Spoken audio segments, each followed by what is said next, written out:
Hi, welcome to the craftyyogi.blogspot.com. I'm Audra Monk, and today we're going to make a card. I promised this on my blog a couple, probably months ago. We're going to make a card with this really cool parquet or tile design. This was on my blog a few months ago. It features some of the Stampin' Up's wonderful designer series paper. It has lots of cool prints. It's actually super easy, and I found it super fun to put these together. So we're going to get started right away to keep this nice and short. So you need a bunch of little strips of designer series paper, or DSP. The Stampin' Up kind has two prints, one on each side. It's a super nice quality paper. I love it. These are cut 3/4 of an inch wide, and they're 6 inches long. So I cut the 12, it's 12 by 12. I cut them in strips, and then I cut them in half. And you'll see in a while, we'll have little bits too that we'll use. So it features Stampin' Up's awesome glue stick. What's it called? I think it's called a glue stick. Yep, glue sticks anywhere. So you can get these. The very first thing you need is your base paper. It doesn't matter what color this is, because in this example, we're going to use it all up. All right, so you put some glue on your first strip. This is a vertical card, so we're going to go with a vertical line. I like it to be a little offset. Some people like it to be straight. You do whatever works for you. So I'm going to go with a little bit of diagonal here and just push that down. All right, next, so you need like a T or a cross design. Next, we need a little cross. So, and I also like to offset that. I'm not sure if, that's the official way to do it, but it's the way that works for me. And so you want to butt that up nice and even and have it come across. And you're just going to leave the other parts hanging off the edge. And I'm going to do this on both sides. And like I said, I don't like it to be even there, so I'm going to make it a little bit different. Okay, and that goes on. And then you're just going to fill up your 4 little quadrants or 4 corners. And I like to alternate the way they go, vertical, horizontal, or vice versa. And it's nice to just change up the paper a little bit. I got a few different ones here, so just kind of pick and choose what looks good. I think this has little stripies. Those look nice.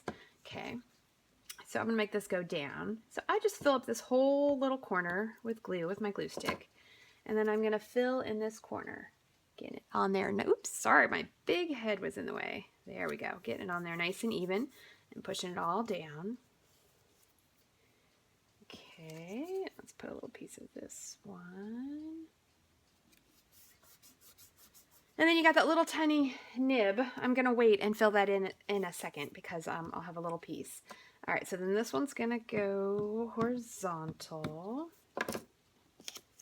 Let's see what we got. Let's go with the straight piece again. And you could come up with a set pattern, or you could really make it random, whatever works for you, whatever you like.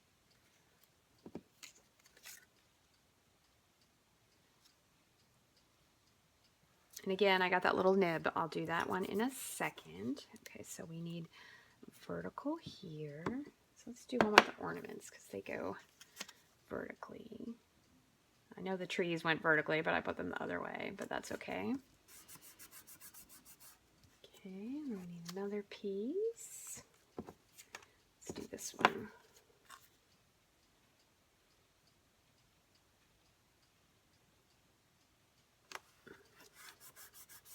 All right, then we got our last spot here. These are going to go horizontal.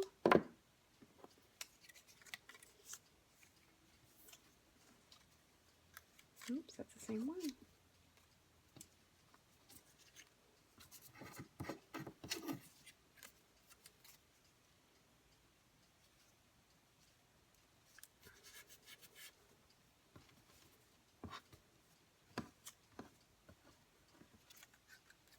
That looks nice, little stripes there.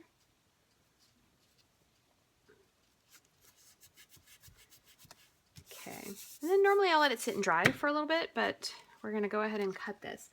I think the guillotine style cutter works better. Stampin' Up! Doesn't even sell this anymore. I'm sure you can buy one. I'm sure if I leave it to dry, I could probably do it with my Stampin' Trimmer, and some people like to just do it with scissors. So it's still up to you. It looks pretty crazy like that, doesn't it? So we're going to flip it over, and we're going to look at the card, and I'm going to line that card up with my edge. And then I'm going to cut it off. Okay, I'm going to do that on all the sides. Once you get the first edge, then sometimes you can bring it up. If you cut a little tiny sliver of the card off, I don't think that matters. And if it's a little big, that's okay too, because you can always go back and cut it. The last side. Okay, I'm gonna put this out of the way. All right, so see, that looks pretty on there. And then since those little bits were super tiny, I'm going to come back and just fill them up. Nope, my glue dried, so I need a little bit of glue. Let's do that side. Nope.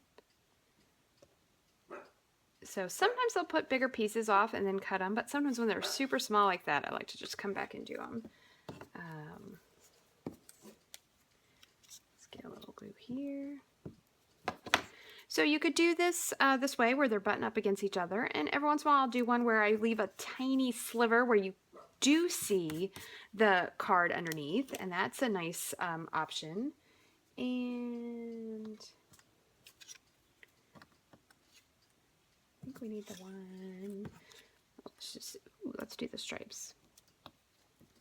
Stripes and stripes, that's fun. And if you get extra glue, you could always use your little adhesive remover eraser. Okay, so then when I got those last little bits on there, I think I'm going to snip them with my snips.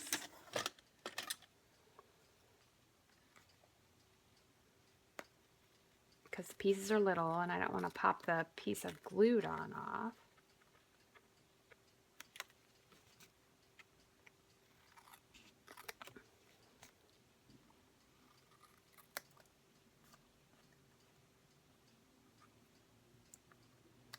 Okay, so there we go. And so it looks a little crazy. You're like, oh my goodness, look at all those colors, look at all those things. But watch this. I already pre-did the little circle for us. And I stamped it off a little bit with the green. I used my stamp, a whole bunch of other stuff went there. But look at that. When you put the circle on, and then you'd add have a holly jolly Christmas on there. There you go. And then you give it a backing. Got the Knight of Navy and the cherry cobbler, and then I put my bright, exciting little panel on there. And look at that. Isn't that the cutest thing you ever saw? Super easy. You can make a lot of them in not a lot of time. You can use all of your extra little pieces and just keep on going until they run out. So there you go. That's how you make the little parquet look. If you need more information, let me know. I think you can see all that information right there.